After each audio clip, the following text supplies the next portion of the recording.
Let's begin our analysis by examining some actual trade data from the last few years between the United States and China. The table shows the United States exports to China in each year and the US imports from China in each year.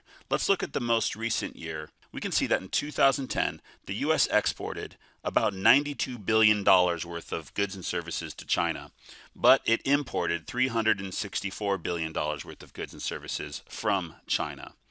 This gives us a total volume of trade between China and the United States of $456 billion. But of that, $271 billion more is being imported into the United States than is being exported to China. The negative $273.1 billion represents the United States trade deficit with China in the year 2010. A trade deficit exists anytime a country's imports are greater than its exports to the trading partner. So this equals a current account deficit. Notice, looking back at the last decade, that the United States has had current account deficits with China in each of the years depicted in this table. Between 2001 and 2008, the current account deficits grew annually, reaching $266 billion in 2008. During 2009, however, the U.S. current account deficit with China fell, and this is most notably because U.S. imports from China fell from $337 billion to $296 billion. This can be accounted for by the fact that the United States was in a recession in 2009, and due to the falling incomes among American consumers, the consumption of all goods, both American-produced goods and Chinese-produced goods, declined. So here we have established that over the last decade, in each of the years, the United States has bought more goods and services from China than China has bought from the United States. Now let's move this table aside and illustrate what this would look like graphically on the foreign exchange markets for the US dollars in China and for the Chinese RMB in the United States.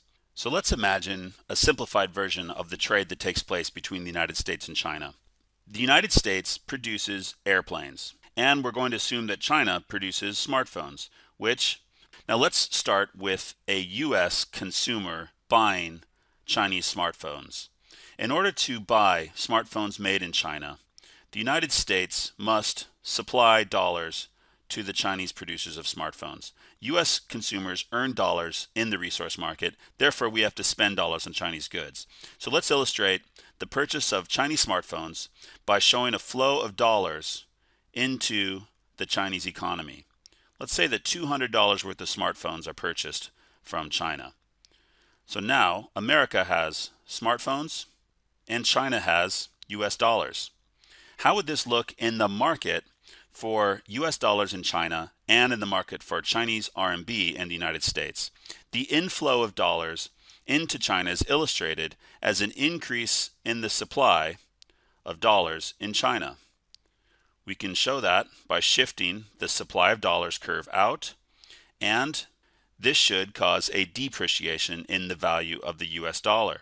The increase in supply of dollars causes the dollar to become weaker in China. Dollars are now less scarce than they were before. So the equilibrium exchange rate of the US dollar in terms of RMB should decline following the increase in demand for Chinese smartphones in the United States. Now, meanwhile, in the market for Chinese RMB in the United States, we should see the demand for Chinese RMB increase. In order to buy these Chinese smartphones, American consumers will supply their dollars and demand Chinese RMB. So the increase in demand for RMB should cause the exchange rate of the RMB to rise. So we have now seen a depreciation of the dollar resulting from an increase in demand for Chinese goods and an appreciation of the Chinese RMB. But of course, trade is not a one-way road, it is a two-way road. So while the Chinese are exporting smartphones to the United States, they must acquire the goods that they are unable or are not yet producing domestically. And that is airplanes. Airplanes are a major export to China from the United States. In order to acquire American-built airplanes, Chinese airlines and other consumers of airplanes must supply Chinese currency to the US market. Of course, Chinese firms earn Chinese currency. Therefore, in order to acquire American airplanes, they must exchange their Chinese currency for US dollars. So, in the meantime, airplanes are being exported to China, and Chinese RMB are being supplied to the United States. So in our graphs, we can show this exchange as follows. The increase in demand for US goods from Chinese consumers causes demand for dollars to rise in China, putting upward pressure on the dollar exchange rate in China. So we'll see the exchange rate for the dollars rise once again once Chinese consumers have begun demanding American planes. In the meantime, the inflow of Chinese currency into the United States causes the supply of Chinese RMB to rise in the United States, putting downward pressure on the value of the Chinese currency. So once again, we should see the exchange rate adjust as goods and services flow between these two countries. As American households demand Chinese goods, demand for Chinese currency rises and the Chinese currency appreciates. The supply of US dollars rises and the US dollar depreciates. However, as Chinese consumers demand American-produced goods, demand for dollars rises, and the supply of RMB rises, causing the RMB to depreciate and the dollar to appreciate. This is basically how the flow of goods and services between two countries affects exchange rates. In order to buy a good produced in another country, consumers in the importing nation must demand that country's currency and supply their own. Now this raises a question. If the flow of goods and services causes the exchange rate to rise and fall between two nations, then you would think that the imbalance of trade that we witnessed when we studied this table to begin, that negative $273 billion of America's trade balance, should not occur. The huge deficit in trade between the United States and China implies that the U.S. is spending far more on Chinese goods than Chinese are on American goods. This should, over time, mean that the demand for Chinese currency is rising more rapidly than the demand for U.S. currency is rising. The stronger RMB in the long run should make Chinese goods more and more expensive and therefore less and less attractive to American consumers. But this has not happened. Clearly, for the last decade, exports from China to the United States have exceeded imports from the United States to China every single year. Why has the Chinese currency not appreciated so much that the U.S. consumer has found Chinese goods too expensive to continue to consume? In the next part of this lesson, we're going to show how Chinese central bank intervention in the foreign exchange market has kept the value of the dollar higher than it would be under a completely free floating exchange rate system. In other words, the Chinese government has kept the Chinese currency artificially weak by buying United States government bonds and thereby increasing the demand for US dollars and keeping the dollar artificially strong. So now let's examine the outcome of the trade that we illustrated previously in this lesson. Now China has its airplanes. It bought these airplanes from the United States by exchanging the Chinese currency for US dollars. That's how the US ended up with some Chinese currency. The United States has smartphones. It bought these smartphones by exchanging US dollars for Chinese currency. This is how China ended up with US dollars. The question, though, is if the U.S. year after year is buying more Chinese goods, spending more on those goods than China is on American goods, over time, American dollars must be accumulating in China. We'll see dollars flow to China at a greater rate than Chinese currency is flowing into the United States. Dollars are pooling up in China, but they're not using these dollars to buy American goods because, as we saw in our table, the Chinese import of American goods is much less than America's import of Chinese goods. So there is not a subsequently equal flow of Chinese currency into the United States. This means that over time, the demand for RMB is rising faster than the supply of RMB. This should cause the exchange rate to rise in the United States for Chinese currency. But this is not happening. The Chinese currency is what we call a managed exchange rate. And What is actually happening is the Chinese government is funneling dollars back into the United States and keeping demand for dollars high by purchasing United States assets. And the primary asset that the Chinese government is purchasing is United States government debt. That's where this bond certificate comes in. In order to keep the demand for US dollars high, what the Chinese government does is that it prints its own currency, as we see here. It exchanges them for United States dollars, keeping the demand for dollars in the foreign exchange market high.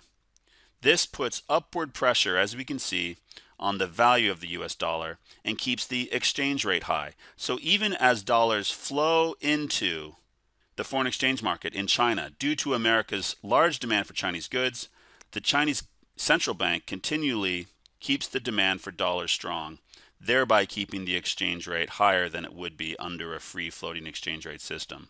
The purchase of US government bonds keeps money flowing from China back into the United States, allowing Americans to continue buying Chinese goods without having to sell them more and more airplanes.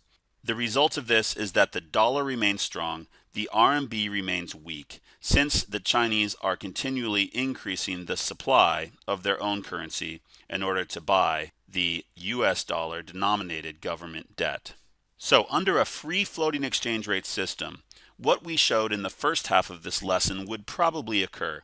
As Americans demand more Chinese goods, the Chinese currency would get stronger and stronger, making Chinese goods less and less attractive to American households. In the meantime, American goods would become more and more attractive to Chinese households. Under a free floating exchange rate system, the massive current account deficits that we showed in our table at the beginning of the lesson would be narrowed over time, and trade between China and the United States would be more balanced. However, through its purchase of US government debt, the Chinese central bank is able to take the dollars that Americans spend on Chinese goods and funnel them back into the US economy without actually having to buy American goods. The Chinese are now the largest foreign owners of US government debt. Through its purchase of US government debt, the Chinese central bank has kept demand for dollars high and kept the dollars that Americans spend on Chinese goods flowing back into the US economy. This allows Americans to enjoy low tax rates and low interest rates on its government debt due to the willingness of the Chinese central bank to lend the US government the money that we spent on their goods and services. The trade imbalance that we saw in our table is perpetuated due to this managed exchange rate system by the Chinese government. Now, it's probably not the only reason that the US has a large trade deficit with China. If the currency were allowed to float freely, China would certainly still have a comparative advantage in the production of most manufactured goods due to the very high population in China and the relatively low wages at which workers are willing to work. However, the management of the Chinese currency, accomplished by the purchase of US government bonds by the Chinese central bank, has managed to keep demand for US dollars strong in foreign exchange markets and the supply of Chinese RMB high, keeping the RMB weak and the US dollar strong, contributing to the trade imbalance that has characterized trade between the United States and China over the last decade. So that wraps up this lesson. The purpose of this lesson was to show how the flow of goods and services affects the exchange rates in a free-floating exchange rate system. However, through one country's management of its currency, accomplished through financial market transactions, including primarily the purchase of US government debt by the Chinese central bank, the exchange rate of the Chinese currency and the US dollar is able to be managed by the Chinese central bank, in such that the Chinese currency is kept weaker than it would be under a free-floating system and the dollar kept stronger than it would be, thereby perpetuating the trade imbalance that has characterized the last decade of interactions between these